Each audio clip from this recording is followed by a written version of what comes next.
ਜੀ ਵੀਰੋ ਰੰਗਲਾ ਪੰਜਾਬ ਦੇ ਸਾਰੇ ਵੇਖਣ ਵਾਲਿਆਂ ਨੂੰ ਜ਼ਹੀਰ ਲਸ਼ਾਰੀ ਦਾ ਸਲਾਮ ਸਤਿ ਸ੍ਰੀ ਅਕਾਲ।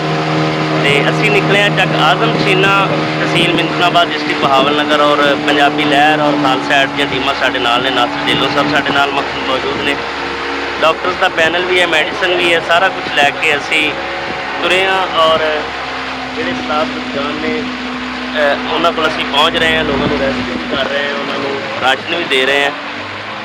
ਸਾਡੇ ਨਾਲ ਨਾਸਰ ਢਿੱਲੋਂ ਸਾਹਿਬ ਵੀ ਮੌਜੂਦ ਨੇ। ਹੋਰ ਘਰ ਆ ਗਿਆ, ਵੇਖੋ ਜੀ ਬੜੇ ਹਾਲਾਤ ਖਰਾਬ ਨੇ ਤੇ ਆਬਾਦੀਆਂ ਤੁਸੀਂ ਵੇਖ ਰਹੇ ਹੋ ਪਾਣੀ 'ਚ ਬਿਲਕੁਲ ਘੁਲ ਰਹੀਆਂ ਨੇ। ਜੀ ਨਾਸਰ ਸਾਹਿਬ ਕੀ ਹਾਲ ਚਾਲ ਹੈ ਜੀ? ਬਹੁਤ ਵਧੀਆ, ਬਿਲਕੁਲ ਠੀਕ। ਨਾਸਰ ਸਾਹਿਬ ਸਾਡੀ ਜਿਹੜੀ ਆਡੀਅנס ਤੁਹਾਨੂੰ ਰੰਗਲਾ ਪੰਜਾਬ ਤੇ ਵੇਖ ਰਹੀ ਹੈ ਜਾਂ ਜਿਤਨੇ ਵੀ ਸਾਡੇ ਵੇਖਣ ਵਾਲੇ ਨੇ ਉਹਨਾਂ ਨੂੰ ਸੈਲਾਬ ਦੇ ਹਵਾਲੇ ਨਾਲ ਜਾਂ ਇੱਥੇ ਆ ਕੇ ਜੋ ਤੁਸੀਂ ਆਬਜ਼ਰਵ ਕੀਤਾ ਉਸ ਹਵਾਲੇ ਨਾਲ ਤੁਹਾਡਾ ਕੀ ਮੈਸੇਜ ਹੈ ਉਹਨਾਂ ਲਈ? ਸੂਰਤ ਹਾਲ ਤਾਂ ਤੁਹਾਡੇ ਸਾਹਮਣੇ ਆਪਾਂ ਲਾਂਚ ਤੇ ਬੈਠੇ ਹਾਂ। ਮੇਰਾ ਦਾ 5-10 ਕਿਲੋਮੀਟਰ ਦਾ ਏਰੀਆ ਜਿੱਥੇ ਆਪਾਂ ਫਿਰਨ ਡਏ ਤੇ ਪਾਣੀ ਕਿੰਨਾ ਵਾ ਘਰਾਂ 'ਚ ਲੋਕ, ਬੱਚੇ, ਛੋਟੇ ਮਾਈਆਂ, ਔਰਤਾਂ ਘਰਾਂ ਦੇ ਵਿੱਚ ਫਸੇ ਨੇ ਮਹਿਸੂਸ। ਤੁਸੀਂ ਆਪੋ ਆਪਣੇ ਘਰਾਂ 'ਚ ਏਸੀ ਚਲਾ ਕੇ ਬੈਠੇ ਤੇ ਗੱਲ ਤਾਂ ਕੋਈ ਨਹੀਂ ਯਾਰ। ਅਸੀਂ ਫੈਸਲਾਬਾਦ ਤੋਂ ਆ ਗਏ ਤੇ ਆਲ ਦੁਆਲ ਦੇ ਜਿਹੜੇ ਸੋਸ਼ਲ ਮੀਡੀਆ ਤੇ ਲੋਕ ਐਕਟਿਵ ਨੇ ਜਾਂ ਉਹਨਾਂ ਦੀ NGOs ਨੇ ਉਹ ਕਿਉਂ ਨਹੀਂ ਆਉਂਦੇ? ਪਿਛਲੀ ਵਾਰੀ ਬਹੁਤ ਸਾਰੇ ਲੋਕ ਸਨ, ਬਹੁਤ ਸਾਰੇ ਲੋਕ ਨਿਕਲੇ ਸਨ ਜਦੋਂ ਰਾਜਨਪੁਰ ਆਇਆ ਸੀ। ਇਸ ਵਾਰੀ ਉਸ ਹਿਸਾਬ ਨਾਲ ਲੋਕ ਨਹੀਂ ਹੈ, NGOs ਨਹੀਂ ਹੈ। ਹੱਤਾਂ ਕਿ ਜਿਹੜੀਆਂ ਸਾਡਾ ਗਵਰਨਮੈਂਟ ਅਦਾਰੇ ਨੇ ਉਹ ਵੀ ਨਹੀਂ ਹੈ, ਸਿਰਫ ਰੈਸਕਿਊ 112 ਤੋਂ ਇਲਾਵਾ। ਤੇ ਸਾਨੂੰ ਤਾਂ ਕੋਈ ਨਹੀਂ ਦੱਸਿਆ, ਸਾਨੂੰ ਅੱਜ ਚੌਥਾ ਪੰਜਵਾਂ ਦਿਨ ਹੈ ਤੇ ਮੇਨ ਸਟ੍ਰੀਮ ਮੀਡੀਆ ਵੀ ਕੋਈ ਨਹੀਂ ਇੱਦਾਂ ਵਿਖਾਉਣ ਡਿਆ। ਸੋ ਇਹ ਸਾਡੀ ਸਾਰਿਆਂ ਦੀ ਕੋਸ਼ਿਸ਼ ਹੈ, ਜਿਹਦੇ ਹੱਥ 'ਚ ਮੋਬਾਈਲ ਹੈ ਨਾ ਉਹ ਆਪਣੇ ਆਪ 'ਚ ਇੱਕ ਮੀਡੀਆ ਵਾ, ਉਹ ਹਥਿਆਰ ਹੈ ਇੱਕ ਆਪਣੀ ਆਵਾਜ਼ ਪਹੁੰਚਾਉਣ ਦਾ, ਆਪਣੇ ਸਰਾਊਂਡਿੰਗ ਲੋਕਾਂ ਦੀ ਆਵਾਜ਼ ਪਹੁੰਚਾਉਣ ਦਾ। ਤੇ ਹਥਿਆਰ ਨੂੰ ਸਹੀ ਚਲਾਓ, ਉਹਦਾ ਇਸਤੇਮਾਲ ਕਰੋ, ਪੋਜ਼ੀਟਿਵ ਇਸਤੇਮਾਲ ਕਰੋ ਤਾਂ ਕਿ ਇਹਨਾਂ ਲੋਕਾਂ ਦੀ ਮਦਦ ਹੋ। ਜੀ ਸ਼ੁਕਰੀਆ। ਬਿਲਕੁਲ ਜੀ ਬਿਲਕੁਲ, ਸਾਨੂੰ ਇਹ ਕਰਨਾ ਚਾਹੀਦਾ, ਸਾਡਾ ਇਖਲਾਕੀ ਫਰਜ਼ ਬਣਦਾ ਤੇ ਸਾਨੂੰ ਨਿਕਲਣਾ ਚਾਹੀਦਾ ਹੈ ਜੀ। ਵੇਖੋ ਕਿੱਥੋਂ ਆ ਕੇ ਤੇ ਉਹ ਵਰਕ ਕਰ ਰਹੇ ਨੇ। ਅਸੀਂ ਇੱਥੇ ਮੁਕਾਮੀ ਹੋ ਕੇ ਅਗਰ 에ਅਰ ਕੰਡੀਸ਼ਨਰਡ ਆਪਣੇ ਕਮਰਿਆਂ 'ਚ ਬੈਠੇ ਹੋਈਏ, ਹੁਣ ਤੜਕੇ 5:30 ਵਜੇ ਦੇ ਮਤਲਬ ਉਹ ਨਿਕਲੇ ਨੇ, ਜਿਸ ਵਕਤ ਸਾਨੂੰ ਬਿਸਤਰ ਬੜੇ ਪਿਆਰੇ ਲੱਗ ਰਹੇ ਨੇ। ਉਸ ਵਕਤ ਉਹਨਾਂ ਨੇ ਬਿਸਤਰ ਛੱਡਿਆ ਔਰ ਪੂਰੀ ਆਪਣੀ ਟੀਮ ਨੂੰ ਲੈ ਕੇ ਆਏ ਨੇ। ਤੇ ਇਹ ਇਨਸਾਨੀਅਤ ਤੇ ਇਹ ਜਜ਼ਬਾ ਹੈ, ਇਹ ਸਾਡੇ ਅੰਦਰ ਹੋਣਾ ਚਾਹੀਦਾ। ਬਲਕਿ ਇਹ ਸਾਡਾ ਜਜ਼ਬਾ ਹੀ ਸਾਨੂੰ ਅਹਿਸਾਸ ਦਿਵਾਉਂਦਾ ਹੈ ਕਿ ਅਸੀਂ ਜ਼ਿੰਦਾ ਹੈ ਔਰ ਸਾਡੇ ਅੰਦਰ ਇਨਸਾਨੀਅਤ ਔਰ ਅਸੀਂ ਜ਼ਿੰਦਗੀ ਜੀ ਰਹੇ ਹਾਂ। ਜੇ ਅਗਰ ਇਹ ਚੀਜ਼ ਬੰਦੇ ਦੇ ਅੰਦਰੋਂ ਅਹਿਸਾਸ ਖਤਮ ਹੋ ਜਾਵੇ ਤੇ ਬੰਦਾ ਜ਼ਿੰਦਾ ਵੀ ਮੁਰਦਾ ਬਣ ਜਾਂਦਾ ਹੈ। ਤੇ ਨਿਕਲੋ ਜੀ ਤੁਸੀਂ ਵੀ ਇਹਨਾਂ ਦੀ ਹੈਲਪ ਲਈ। ਸ਼ੁਕਰੀਆ। ਤੈਨੂੰ ਕੋਈ ਦਵਾ ਦਾਰੂ ਚਾਹੀਦਾ? ਕੋਈ ਬਿਮਾਰ ਤੇ ਨਹੀਂ? ਕੋਈ ਦਵਾ ਦਾਰੂ ਚਾਹੀਦਾ? ਡਾਕਟਰ ਨਾਲ ਨੇ, ਕੋਈ ਦਵਾ ਦਾਰੂ ਲੈਣਾ ਹੈ? ਕੋਈ ਰੋਟੀ ਪਾਣੀ? ਇੱਥੋਂ ਆ ਜਾ।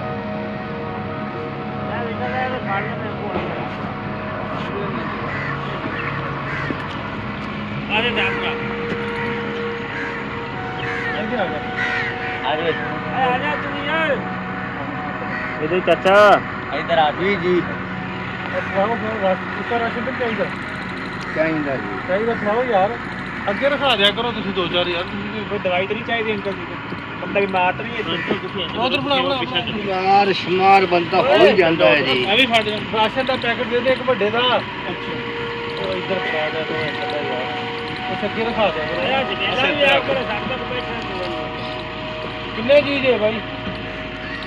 ਭੈਣ 5-6 ਜੀ। ਆ ਜਾ ਇੱਕੋ ਆਂਦਾ ਵੀ ਹੈ। ਆ ਜਾ ਜੰਗੀਰ ਔਰ ਆਪਣਾ ਪੈਕਟ ਫੜਾਓ। ਇਹਦੇ ਦੇ ਪੈਕਟ ਫੜ ਦੋ। ਇਹਦੇ ਦੇ ਭਾਈ ਜਾ ਜਾ ਸਭ ਉਧਰ ਲੰਗੋ। ਅੱਗੇ ਵੀ ਫੜਾ ਦਿਆ ਕਰੋ। ਆ ਲੈ ਅਸੀਂ ਦਾਲ ਵੀ ਸਾਦਾ ਆ ਮਿੱਠੇ ਦੇ ਇੱਥੇ ਰਖਾ ਹੀ ਇੱਕ ਰਾਸ਼ਨ ਦਾ ਪੈਕਟ। ਆ ਬੋਰੇ ਅੱਗੇ ਲੈ ਆ ਯਾਰ, ਅੱਗੇ ਫੜ ਲਾ। ਕੋਈ ਨਹੀਂ ਇੱਥੇ ਰੱਖ ਲੈ, ਬਾਕੀ ਨੂੰ ਫੜਾ ਦੇ। ਕਿੰਨੇ ਆ? 3-4 ਆ ਲੈ ਆ, ਅੱਗੇ ਲੈ ਆ।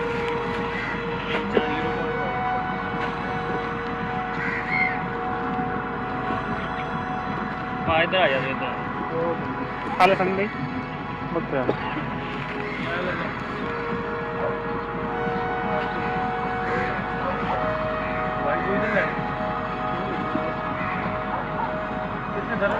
ਦੂਈ ਦਰਦ ਹੈ ਜੀ। ਚਾਚੇ ਦੀ ਦੂਈ ਤੇ ਦਰਦ ਹੈ, ਕੋਈ ਦਵਾਈ ਦੇ ਦੂਈ ਦਰਦ ਮੈਟਰੋਨਿਡਾਜ਼ੋਲ ਦੇ ਟੈਕਨੋਮੈਪਰਾਜ਼ੋਲ ਦੇ ਕਬ चाहिए?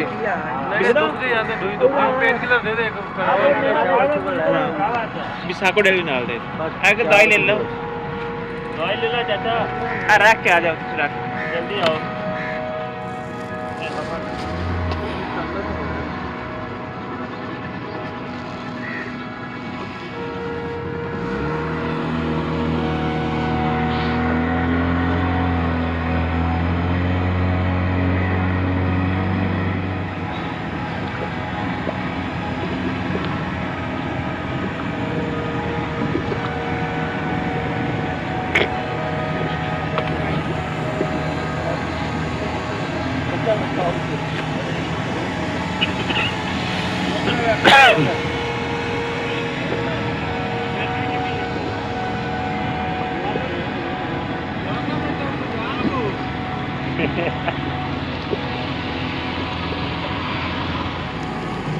ਇੱਥੇ ਵੇਨ ਕੋ ਨਹੀਂ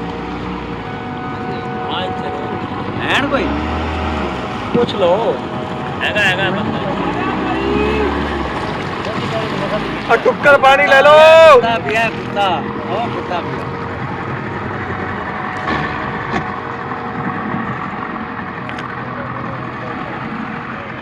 ਤੂੰ ਅਦਰਕ ਦਾ ਮੇਰੀ ਦਾ हाँ पूरा कर नहीं भाई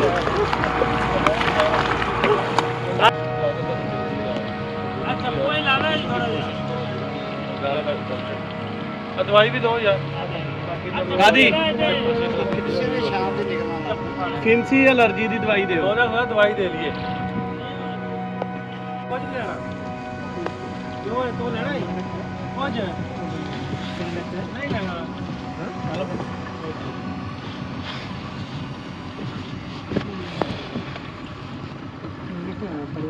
ਠੀਕ ਹੈ ਚਲੋ ਇਹ ਲਾਓ ਹੋਰ ਕੋਈ ਨਹੀਂ ਆਉਂਦਾ ਜਾਂਦਾ ਇੱਧਰ ਨੂੰ ਲੈ ਕੇ ਕੋਈ ਦੁਕਾਨ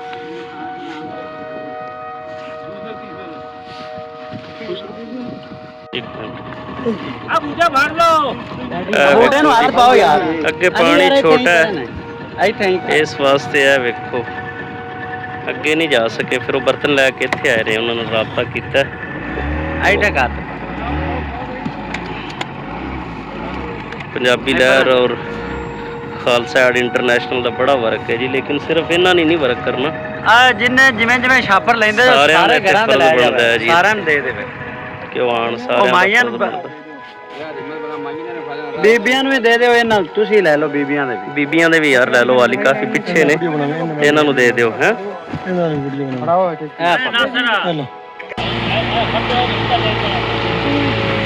ਇਹ ਵੇਖੋ ਜੀ ਸਾਰੇ ਘਰ ਮਸਮਾਰ ਹੋ ਗਏ ਨੇ ਡਿੱਗ ਪਏ ਨੇ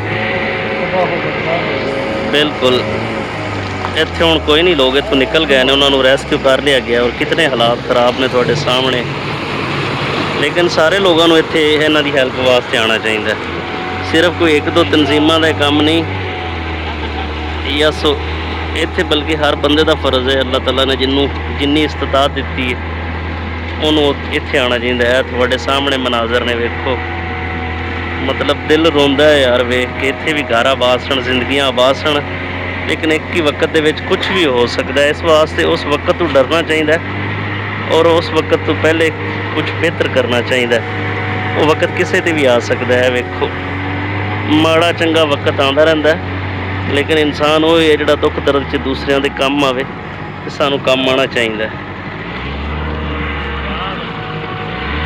ਠੀਕ ਹੈ ਜੀ ਵੀਰੋ ਅੱਜ ਦੀ ਵੀਡੀਓ ਕੰਪਲੀਟ ਹੋਈ ਔਰ ਪੰਜਾਬੀ ਲਹਿਰ ਔਰ ਖਾਲਸਾ ਐਡ ਦੀਆਂ ਟੀਮਾਂ ਨਾਲ ਅਸੀਂ ਮਿਲ ਕੇ ਇਹ ਜਿਹੜੇ ਸਲਾਬ ਜ਼ਦਗਾਨ ਸਨ ਉਹਨਾਂ ਨੂੰ ਹੈਲਪ ਆਊਟ ਕੀਤਾ ਸੀ ਉੱਥੇ ਪਹੁੰਚੇ ਔਰ ਉੱਥੋਂ ਦੇ ਹਾਲਾਤ ਅਸੀਂ ਤੁਹਾਨੂੰ ਵਿਖਾਏ ਅਸਲ ਤੁਹਾਡੇ ਨਾਲ ਵੀਡੀਓ ਸ਼ੇਅਰ ਕਰਨਾ ਮਕਸਦ ਹੀ ਹੈ ਤੁਹਾਨੂੰ ਹਾਲਾਤ ਵਿਖਾਉਣ ਦਾ ਮਕਸਦ ਇਹ ਕਿ ਤੁਸੀਂ ਵੀ ਉੱਥੇ ਪਹੁੰਚੋ ਔਰ ਇਹਨਾਂ ਲਈ ਕੁਝ ਕਰੋ ਉਹਨਾਂ ਨੂੰ ਅੱਜ ਤੁਹਾਡੀ ਹੈਲਪ ਦੀ ਜ਼ਰੂਰਤ ਹੈ ਅਸੀਂ ਜੋ ਗਵਰਨਮੈਂਟ ਹੈ ਉਹਨਾਂ ਨੂੰ ਵੀ ਅਪੀਲ ਕਰਨੇ ਹੈ ਔਰ ਆਮ ਜੋ ਸਿਵਿਲੀਅਨ ਲੋਕ ਨੇ ਉਹਨਾਂ ਨੂੰ ਵੀ ਅਪੀਲ ਕਰਨੇ ਹੈ ਕਿ ਇਹ ਹਾਲਾਤ ਤੁਹਾਡੇ ਸਾਹਮਣੇ ਨੇ ਇਹਨਾਂ ਲੋਕਾਂ ਨੂੰ ਤੁਹਾਡੀ ਹੈਲਪ ਦੀ ਜ਼ਰੂਰਤ ਹੈ ਔਰ ਕਾਈਂਡਲੀ ਉੱਥੇ ਪਹੁੰਚ ਕੇ ਇਹਨਾਂ ਦੀ ਹੈਲਪ ਕਰੋ ਸ਼ੁਕਰੀਆ